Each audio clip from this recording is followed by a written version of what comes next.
انا عايز دكر في كاس العالم يقابلني. تعرف تعملها دي؟ اي دكر شايف نفسه فرقه يجي يقابلني. عندما تبحث عن إرجاع هيبة العرب التي ضاعت في المونديال، ولا تقول لي بقى لا ارجنتين ولا برازيل ولا مغرب ولا عيشه. بص، الاول مجموعتي. لو دكر تعالى قابلني، انا معايا المشير حسام حسن. عندما تبحث عن الأرقام القياسية ابحث عن المصريين. يعني تأدب وانت بتتكلم، اللي اول يوريني نفسه. اقف وانت بتتفرج. منتخب مصر الآن هو المنتخب العربي والإفريقي الوحيد إذا المغرب بتفوز الآن على هايتي الذي يتصدر مجموعته، ويتصدر على من؟ على بلجيكا ونيوزيلندا وإيران. افريقيا عرب كلنا اخوات والله، بس انا كبرها. سموني فوزية. المغرب هو البلد العربي الوحيد والافريقي الوحيد والمغربي الوحيد اللي موجود مع الكبار، حتى في التيشيرتات ديال نيويورك، انت في وسط مانهاتن، في وسط تايم سكوير. انت تا كنبداو هاد المانيا، بلجيكا، المغرب، هولندا، البرازيل، هلما جرى حتى لامريكا. وراه كبير نيت ويستحق، راه 20 قرن. الصمت العقابي هو اللي يحتاج المغاربة حاليا لعلاج الأمراض النفسية والعقد اللي تكونت عند بعض الناس اللي هدفهم الوحيد هو التشويش على المنتخب المغربي فقط لا غير بسبب أجندات. أشرف حكيمي عنده قضية بالمحكمة، ياسين بونو مصاب، يونس العيناوي صرح أن ابنه يريد كان يمثل فرنسا ولكن شوف، الإشاعات راح تكثر وراح تزيد، انتقادات لبعض اللاعبين المغاربة في المباريات الأولى والثانية. الكلام هذا كله اللي يطلع هدفه واحد فقط، التشويش على المنتخب قبل أي مباراة.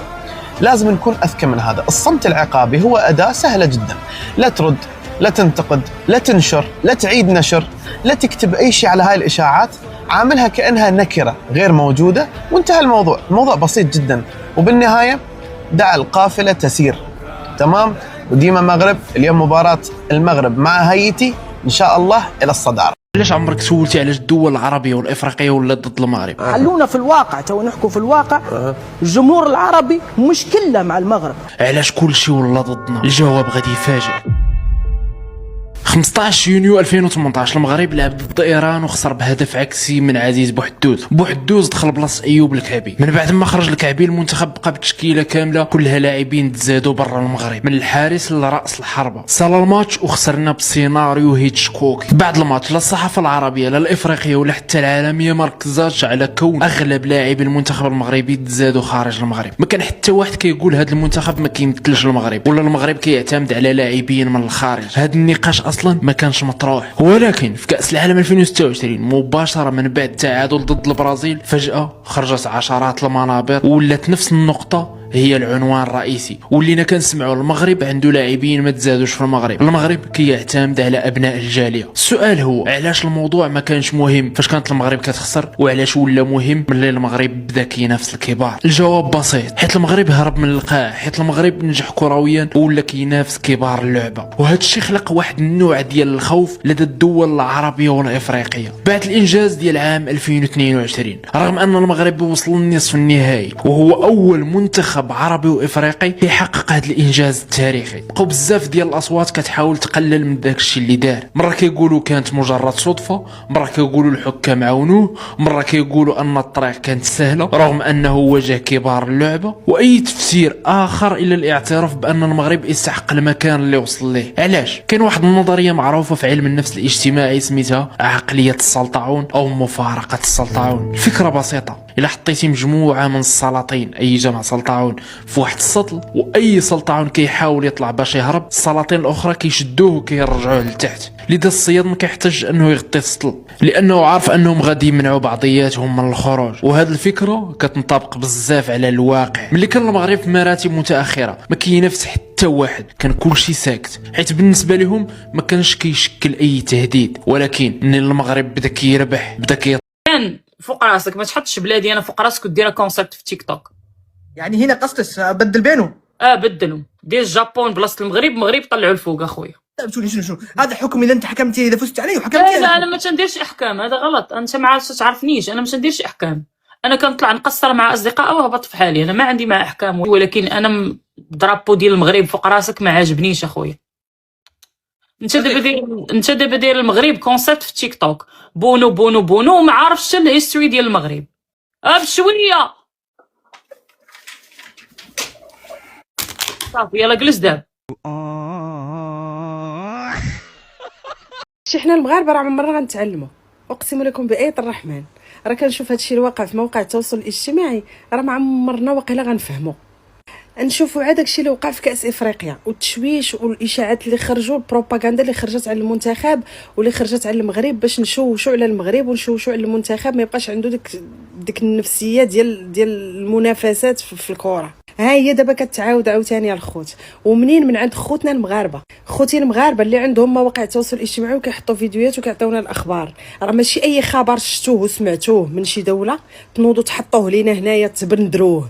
راه كاينين شي حوايج انا ما كنتش عارفاهم وما سامعاش بهم حتى لقيتهم هنا، لقيتهم عند خوتي اللي دايره لهم انا ابوني، كنلقاهم هما كيهضروا عليهم. راه نتوما كتشوشوا على المنتخب ديالكم اكثر من الاعداء. بحال القضيه تاع حكيمي كلشي ناض كيهضر عليها، القضيه ديال العناوي كلشي ناض كيهضر عليها، وماشي اي خبر تحط نوضوا نتفاعلوا معاه ونديروا ليه لي كومونتير ونبداو نتعاطاو مع عباد الله. شويه النخاله الله يرحم لكم الوالدين، هما ما كيديروا والو، كيحطوا لكم كيلوحوا لكم واحد الطعم وانتم كتلاحوا عليه كاملين، كلشي كينوض يهضر على نفس الخبر وكتلقى لي كومونتير ما عرفت فين واصلين. تزيدوا تطلعوا داك الخبر العالميه. الله يعطيكم الخير الخوت، خدموا شويه بالعقل. هذاك التشويش اللي دار في كاس افريقيا راه هو كيتعاود على المنتخب عاوتاني دابا في كاس العالم. فلهذا الخوت الله يرحم لكم الوالدين كونوا شويه عقلانيين وكونوا شويه اذكياء، وماشي اي حفرات نتلاحوا فيها. والخوت اللي عندهم لي كونت في تيك توك واللي عندهم فيسبوك حاولوا انكم شي حوايج ماشي اي خبر نوضوا نروجوا ليه، راه وليتوا كديروا الخدمه اكثر من الاعداء. وهذا هو الميساج ديالي ليكم، يا ربي يوصل هذا الميساج وما كرهتكمش تبارطاجيوه. نسمح لكم انت بغيت شي وحدين غنسول. السلام عليكم. تعال سولوا هادو نيت كيف حال؟ الحمد لله. توقعاتكم اليوم؟ برازيل. حتى انتم البرازيل؟ اي والله. طيب شد روحكم. انتم عارفين شي لقبوا المغرب؟ سود الاطلس. وسود الاطلس صح؟ حنا نفترض في غابه. ايوه. مين الملك؟ الاسد. ومين اللي ما يحب الملك؟ الطباع والحيوانات. السلام عليكم. يلا